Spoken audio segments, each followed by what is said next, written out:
देवराज इंद्र,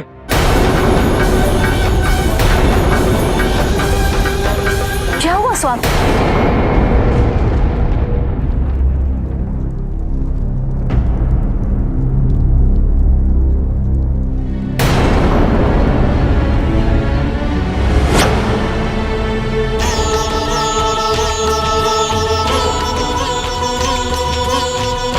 देवराज इंद्र, ये क्या किया आपने? मेरी पवित्रता, मेरे सतीत्व को अपने छल से दूषित करके मुझे किस पाप का भागीदार बनाया आपने? स्वामी, मुझे क्षमा कीजिएगा, किंतु मुझे लगा कि जो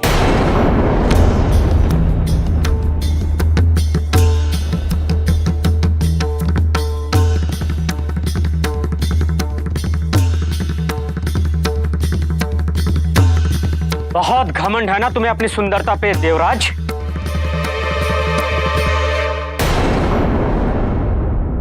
मैं तुम्हें श्राप देता हूं।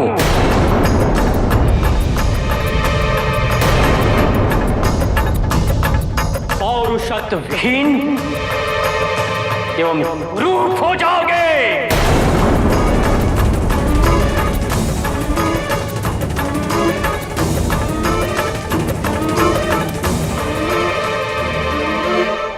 नहीं,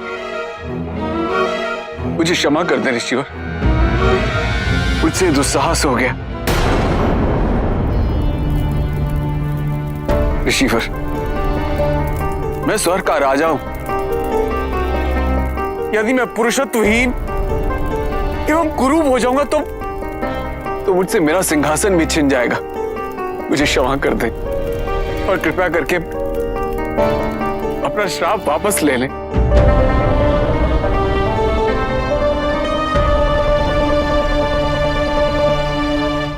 मुझे श्राप से मुक्त कर दे। नहीं देवराज, जो अपराध तुमने किया है वो आज तक कभी भी किसी ने नहीं किया। मैं जानता हूं तुम अहिल्या को पाने के लिए आतुर थे, परंतु उसके पिता ब्रह्मदेव ने तुम्हें उसके योग्य नहीं पाया। मुझे यह भी ज्ञात है ये घात अहिल्या के अलावा तुमने मेरे लिए भी रची थी। तुम तो क्षमा के योग्य हो ही नहीं देवराज।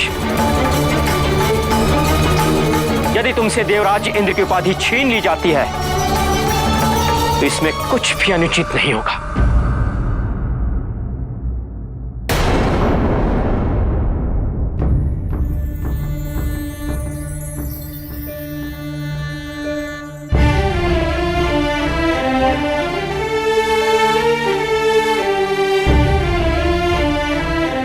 अहिल्या, इतने वर्ष मेरे साथ रहने के बाद भी मेरे शरीर, मेरे स्पर्श से अपरिचित हो? एक पराये पुरुष की निकटता से तुम्हें उसकी वास्तविकता का बोध नहीं हुआ? क्या तुम्हारी संवेदना इतनी शिथिल हो गई हैं कि देवराज इंद्र के तेज का भी तुम्हें आभास नहीं हुआ है? यदि तुम इतनी ही पत्थर समान हो गई हो तो फिर इस मानव शरीर की आवश्यकता ही क्यों है तुम्हें? जाओ, मैं तुम्हें भी श्राप देता हूं।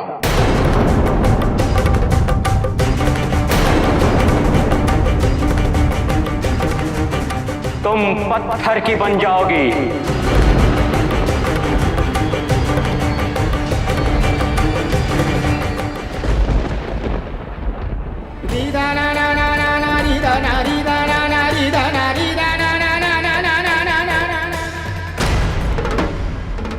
स्वामी क्षमा।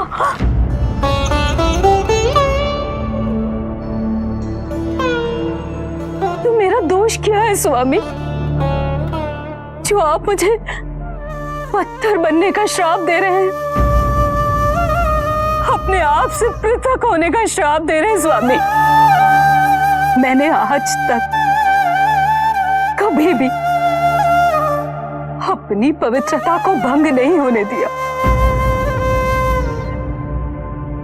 तन और मन से आपके प्रति समर्पित रही मैं।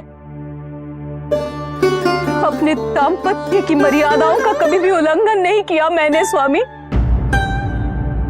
तो फिर किसी और के छल का दंड मुझे क्यों?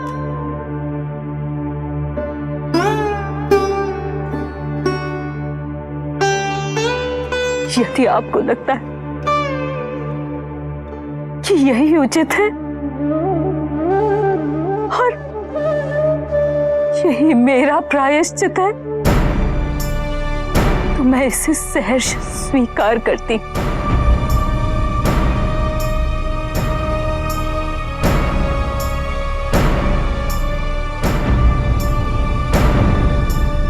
किंतु मेरी आपसे एक विनती है स्वामी कि मेरे दंड की कठोरता मेरे अपराध के अनुपात अनुसार हो।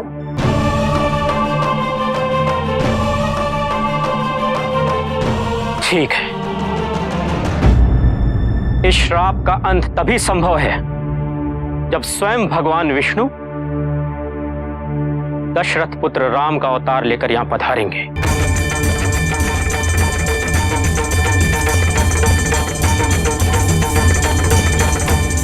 उनके चरण कमल का स्पर्श पाते ही तुम पुनः मानव शरीर धारण कर पाओगी।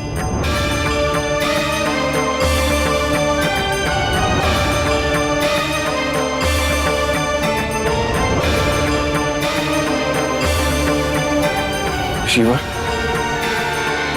ये कैसा अन्याय है?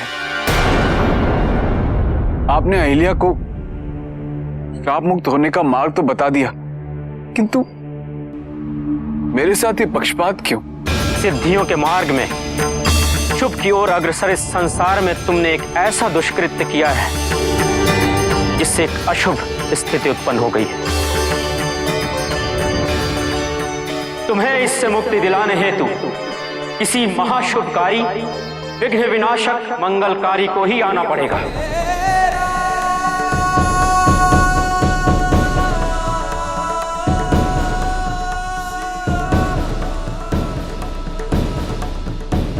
देवराज, तुम एक प्रत्यक्ष पापी हो। तुम्हारे इस नीच कर्म ने समस्त संसार को प्रताड़ित किया है। इसका हल इतना कठिन होगा कि ढूंढना भी मुश्किल हो जाएगा। तुम्हारे इस कुकर्म का परिणाम सभी देवी देवताओं को भुगतना पड़ेगा।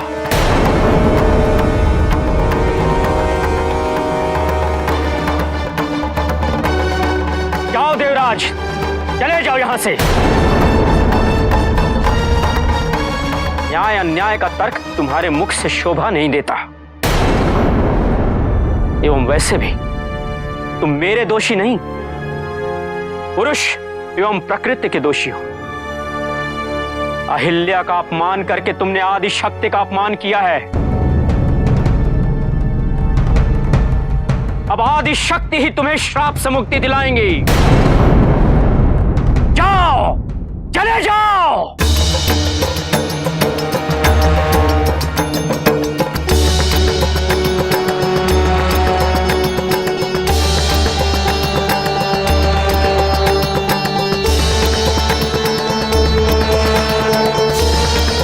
माता पार्वती, माता पार्वती!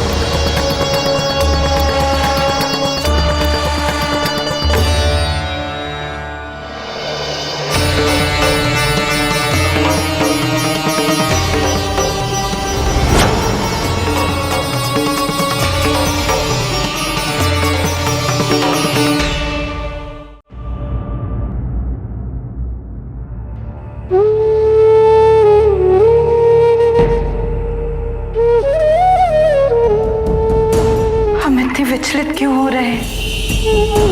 ये व्यग्रता कैसी? अवश्य कहीं कोई अनर्थ हुआ है।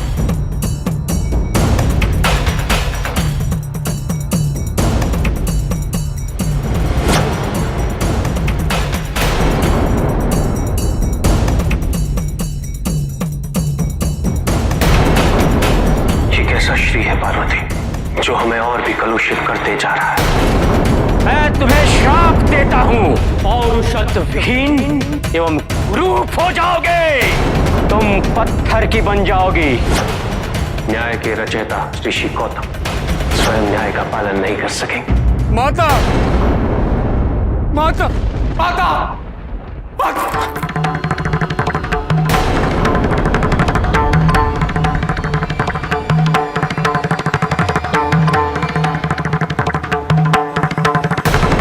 यहाँ आने का दुस्साहस भी कैसे किया तुमने इंद्र? सब मत कहिए माता, आपके संतान तुल्य हूँ। आपके सिवा कहाँ जाता मैं? जो पाप तुमने किया है उसके पश्चात तो तुम्हें पाताल में भी स्थान नहीं मिलेगा। मुझसे भूल हो गई माता, मुझसे बहुत बड़ी भूल हो गई। अपराध है ये इंद्र, अपराध। इसे भूल की संज्ञा देकर तुम इस पाप से मुक्त नहीं हो सकते। नहीं, नहीं माता, ऐसा मत कहिए। मुझे स्वयं ऋषि गौतम ने कहा है, यदि आप मुझे क्षमा कर देंगे तो मैं श्राप मुक्त हो जाऊंगा। मां, मुझे क्षमा करते, मुझे क्षमा कर। एक स्त्री का अपमान करके, उसे कलंकित करके तुम सोचते हो कि तुम क्षमा के पात्र हो? नहीं इंद्र, ऋषि गौतम ने तो तुम्हें तुम्हारे अपराध के अनुपात में दंड ही नहीं दिया। अमृत पीकर भी तुम्हारे मन का विष नष्ट नहीं हुआ। देवराज होकर उचित और अनुचित में भेद करना कैसे भूल गए तुम इंद्र? असुरों को अमृत से वंचित क्यों रखा गया? क्योंकि अमर होने का अधिकार केवल अच्छाई को ही मिल सकता है। किंतु अमर होने के पश्चात अच्छाई ऐसी बुराई में परिवर्तित हो जाएगी, इसकी तो कल्पना करना भी हमारे लिए असंभव था। क्या तुम्हारे इन्हीं दुष्कर्मों के लिए हमारे स्वामी ने विष पिया था? और केवल तुमने ही नहीं, ऋषि गौतम ने भी न्याय कहाँ किया? जिस पत्नी की श्रद्धा और भक्ति से प्रसन्न होकर महादेव ने उनकी रक्षा की, उन्हें वरदान दिया, जिस पत्नी ने सदैव उनका साथ दिया, उसी पत्नी को शिला में परिवर्तित कर दिया उन्होंने। नहीं, अहिल्या को शिला में परिवर्तित करके उन्होंने स्वयं शिला होने का परिचय दिया है। माता, मुझे इस श्राप से मुक्त कर दे माता। मैं वचन देता हूं, मैं ऐसा दुष्कृत्य कदापि नहीं करूंगा।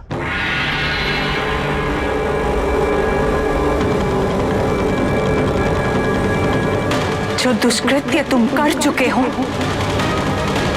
उसके पश्चात कोई और दुष्कृत्य हो भी क्या सकता है इंद्र? तुम्हारा ये कुरूप होना तुम्हारे अंतर्मन की कुरूपता का प्रत्यक्षीकरण है, ताकि तुम्हें स्वयं से ही घृणा हो जाए और तुम्हारा ये कुरूप रूप सदा तुम्हें तुम्हारी वास्तविकता का स्मरण कराता रहे। इससे पहले हम तुम्हें कोई श्राप दे दे, चले जाओ यहां से इंद्र, चले जाओ।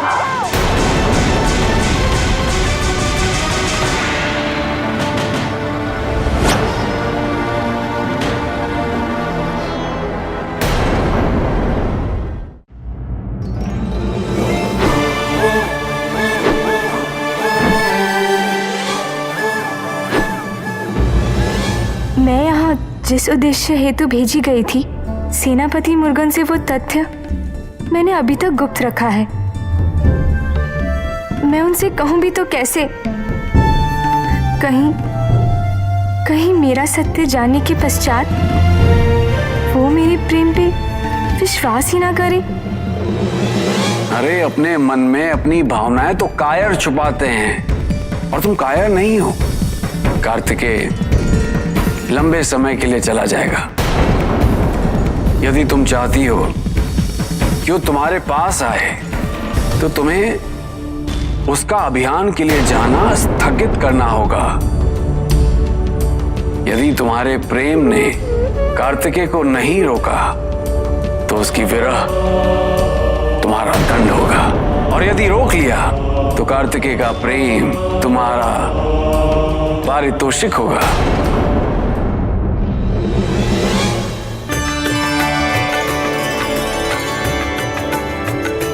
प्रेम यदि हृदय में ही रहे तो वह कभी सफल नहीं हो सकता, उसे व्यक्त करना ही पड़ता है।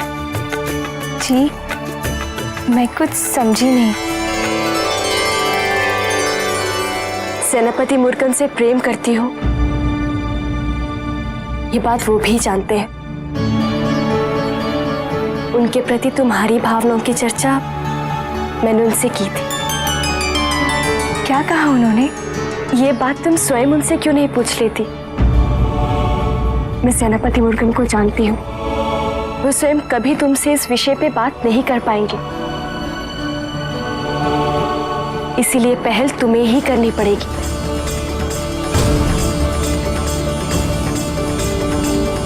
यदि उन्होंने मुझे अस्वीकार कर दिया तो? और अगर उन्होंने तुम्हें स्वीकार कर लिया तो?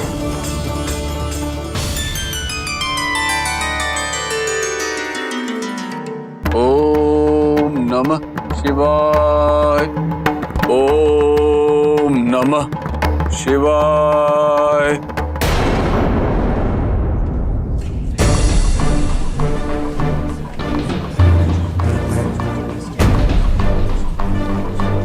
शांत हो जाइए, आप सब कृपा कर शांत हो जाइए।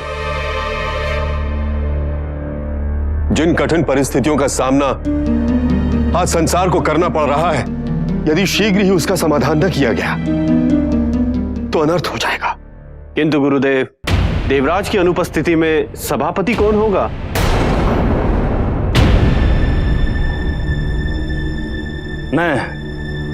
मैं करूंगा इस सभा की अगुवाई।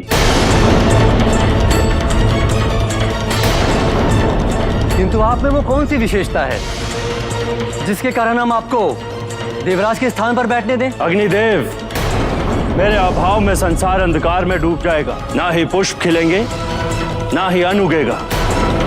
संसार में ऐसी शीत लहरें चलेंगी कि सभी जीव जंतु वनस्पति सब नष्ट हो जाएंगे। इसीलिए आप सब में सबसे योग्य मैं हूं। संसार कच्चे अन्न का सेवन तो नहीं कर सकता और ना ही उसे आपकी ऊष्मा से पकाया जा सकता है।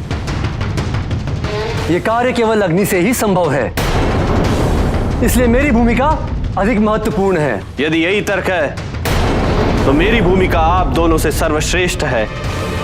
वायु के अभाव में अग्निदेव आप कुछ भी नहीं कर सकते, और सूर्यदेव संसार शीतलहर का सामना भी कर लेगा, किंतु वायु के बिना जीवन की कल्पना भी करना संभव नहीं है।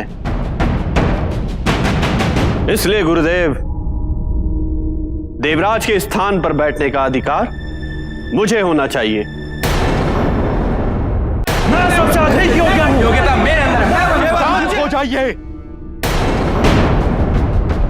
ये प्रलाप क्यों कर रहे हैं आप सब? मेरा आदेश है, आप सब शांत हो जाइए। ठीक है, तो पहले यही तय हो जाए कि कौन सबसे बड़ा है, किसकी महत्वता अधिक है। उसके पश्चात ये सभा संभव होगी।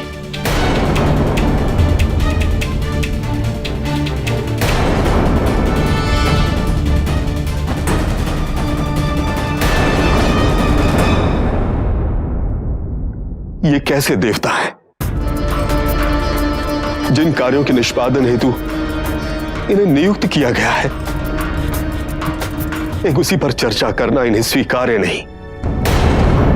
जब संसार का संचालन करने वालों की मानसिकता ऐसी है तो फिर इस संसार का कल्याण कैसे होगा? अमृत देवताओं को अमृत प्रदान करने ही तो नहीं था, अमृत देवताओं के अहंकार को पोषित करने ही तो नहीं था। मंथन का विष पीने के पश्चात मैं तो नीलकंठ बन गया, किंतु श्री को प्राप्त करने के पश्चात ये समस्त संसार श्रीकंठ क्यों नहीं बन पाया पार्वती?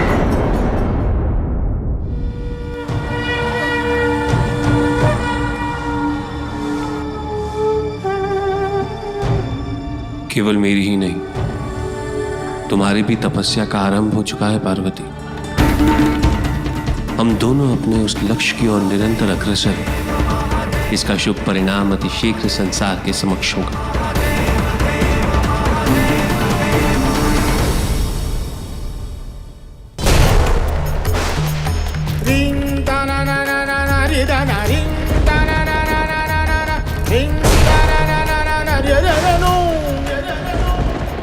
महादेव से दूर होकर तो संपूर्ण संसार दुखी है। सब इसी प्रतीक्षा में है कि महादेव कब लौटेंगे। नारायण नारायण। माते माते, महादेव की अनुपस्थिति में सारे संसार में अराजकता फैली हुई है, त्राही त्राही मची हुई है। ऐसी स्थिति में संसार की भलाई के बारे में सोचना यह आपका दायित्व है।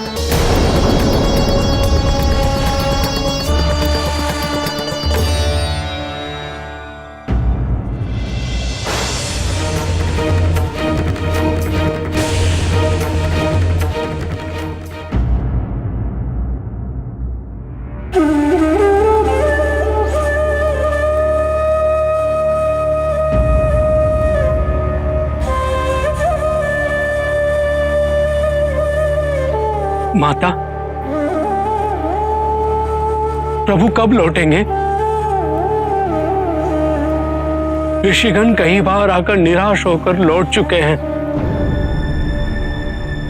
संसार के दुर्दशा होते देख सभी बहुत चिंतित है। देवता अपना दायित्व नहीं निभा पा रहे हैं। कई वर्ष बीत चुके हैं किंतु कहीं कोई परिवर्तन, कोई सुधार नहीं है। माता, यदि सब कुछ ऐसे ही होता रहा तो इस संसार का क्या होगा? इसी समस्या का समाधान ढूंढने हेतु आज पुनः महादेव से मिलने ऋषिगण आए हैं। जब मैं उनको बताता हूं कि मुझे नहीं पता कि प्रभु कहां हैं, तो माता वो मुझ पर विश्वास ही नहीं करते। आप ही बताइए, मैं उनसे क्या कहूं? बार बार हमसे मत पूछा करो नंदी, क्योंकि हम स्वयं नहीं जानते कि महादेव कब लौटने वाले हैं, और ना ही हम ये जानते हैं कि तुम्हें ऋषियों से क्या कहना चाहिए। जब महादेव लौट आएंगे तो उनके आने की सूचना ऋषियों तक पहुंचा दी जाएगी। यदि वो अपने समस्या का समाधान पाने हेतु इतने ही अधीर हैं, तो वो उनसे संबंधित देवताओं के पास जा सकते हैं।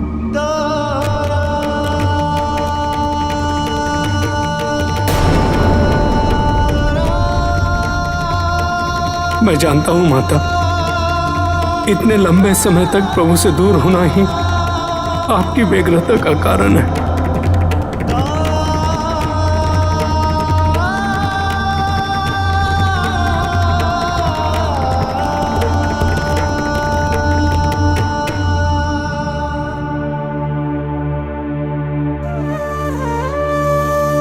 स्वामी, प्रतीक्षा से बड़ी परीक्षा और कोई नहीं होती।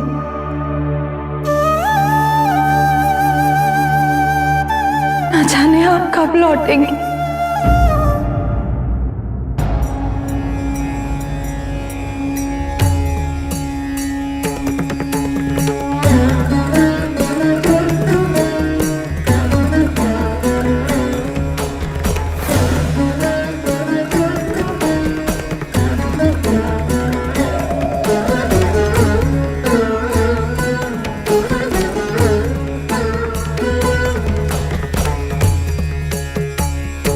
वो समय अब समीप आ चुका है पार्वती। शीघ्र तुम्हें बोध हो जाएगा कि संसार के कल्याण हेतु विघ्नों को हरने की आवश्यकता है। अमंगल को मंगल करने की आवश्यकता है। उसे पूर्ण कैसे किया जाए? शीघ्र तुम्हें ज्ञात होने वाला है कि संसार में फैली बुद्धिहीनता दूर करने हेतु बुद्धिमत्ता स्थापित कैसे होगी।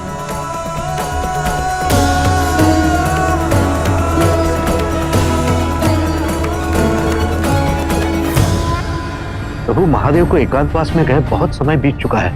उनकी अनुपस्थिति में तो सारा संसार अस्त व्यस्त, अनियंत्रित हो चुका है। मैं अभी अभी भ्रमण करके आ रहा हूं। पृथ्वी तो अपनी सहनशीलता की चरम सीमा पर पहुंच चुकी है प्रभु।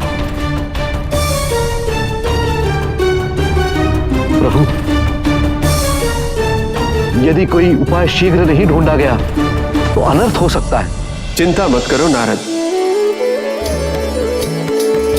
महादेव संसार के उद्धार का उपाय ढूंढने हेतु तपस्या कर रहे हैं और उस उपाय का उन्हें बोध हो चुका है।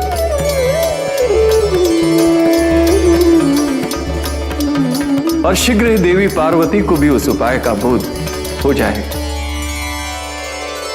उसके पश्चात उनके एक और पुत्र की उत्पत्ति होगी।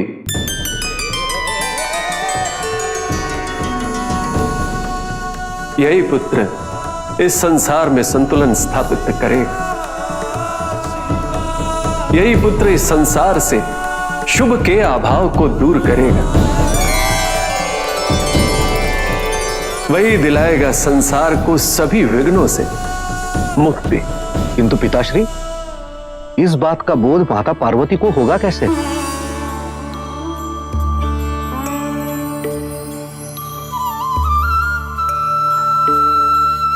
मुझे पता है आप क्या सोच रहे हैं।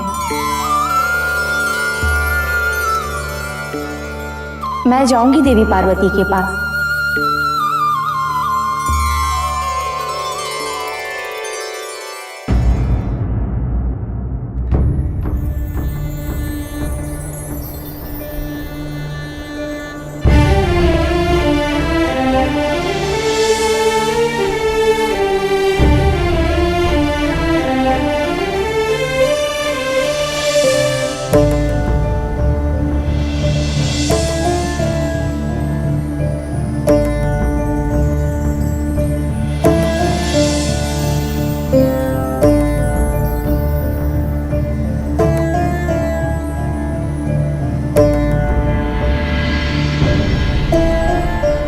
जितने अकेलेपन का आभास एक स्त्री को होता है, उतना किसी को भी नहीं होता। पहले माता पिता से दूर होकर, उसके पश्चात अशोक सुंदरी और कार्तिकेय भी हमसे दूर चले गए। स्वामी जब कभी भी ध्यान में लीन होते हैं तो उन्हें कदाचित यह आभास भी नहीं होता कि उनके बिना हम कितने अकेले हो जाते हैं। तुम तनाना दिर दिर तनाना दीम तनाना दीम तना दीम तनाना तादिर तनाना दीम तनाना दीम तनाना। मैं आपके दुख को समझ सकती हूँ देवी।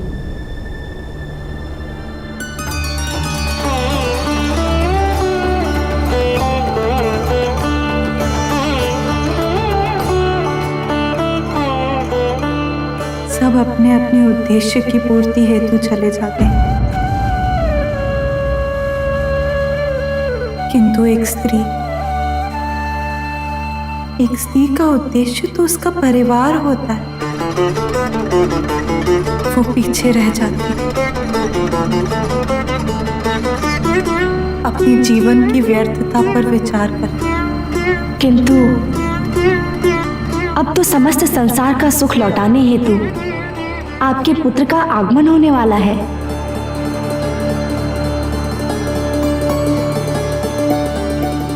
पुत्र?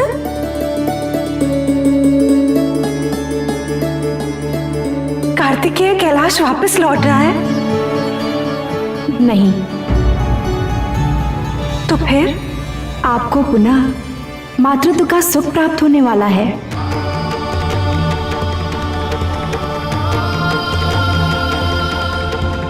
और ये पुत्र आपको महादेव के बिना स्वयं के मंत्र शक्ति से ही प्राप्त करना होगा।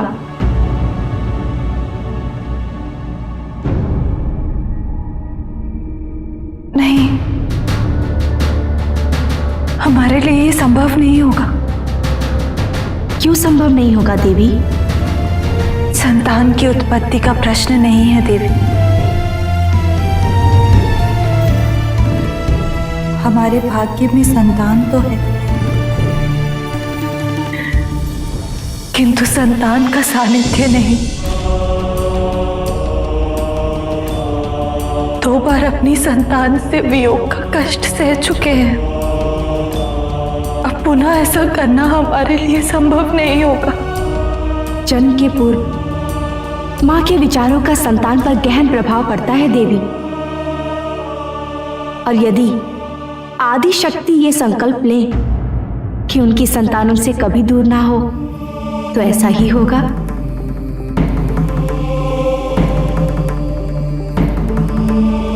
हमें क्षमा कर दीजिए देवी, किंतु हमारे लिए ये संभव नहीं होगा।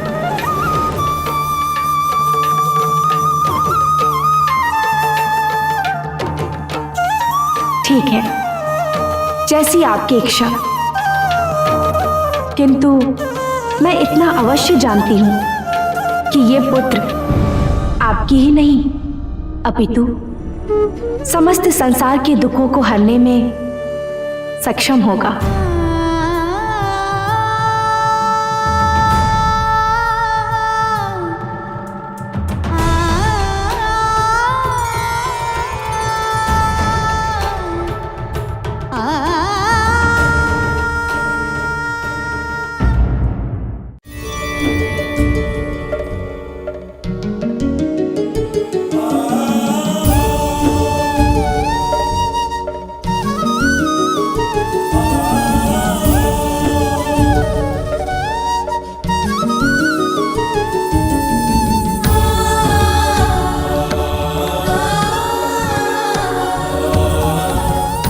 अब तो समस्त संसार का सुख लौटाने हेतु आपके पुत्र का आगमन होने वाला है। आप अपने पुत्र की कल्पना कर अपनी शक्ति से उसमें भी प्राण प्रतिष्ठा कर सकती हैं।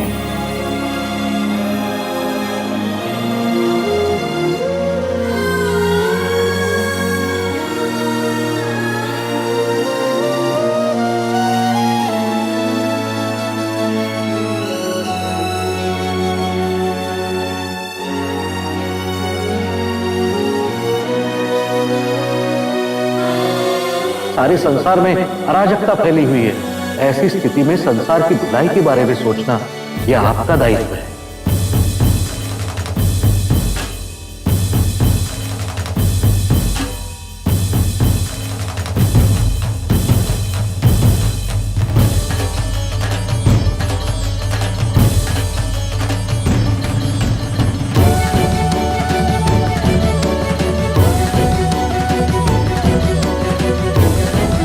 हमारा पुत्र इस संसार के दुख हर लेगा और इस संसार की भलाई है। हम ऐसे पुत्र को अवश्य जन्म देंगे।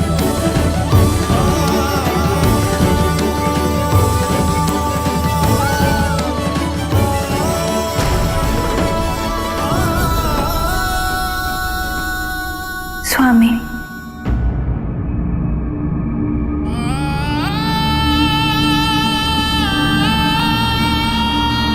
आपकी अनुपस्थिति में हम इस विघ्न विनाशक, शुभकारी और मंगलकारी पुत्र को जन्म देने का निर्णय ले रहे हैं। हमारा ये पुत्र इस संसार में फैले अंधकार को दूर करेगा।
हमारा ये पुत्र हमसे कभी दूर नहीं होगा, सदैव हमारे पास रहेगा।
ये पुत्र समस्त संसार के दुखों को हरने में सक्षम होगा।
ऐसी स्थिति में संसार की भलाई के बारे में सोचना यह आपका दायित्व है।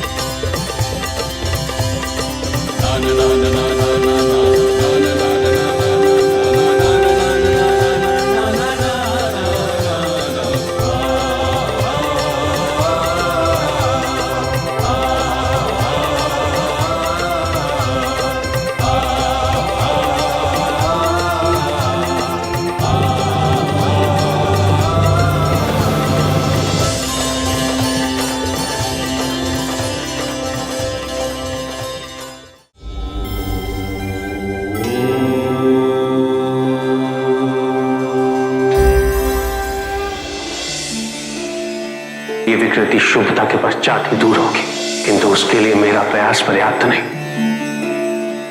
प्रयास तुम्हें भी करना होगा पार्वती।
हमारा पुत्र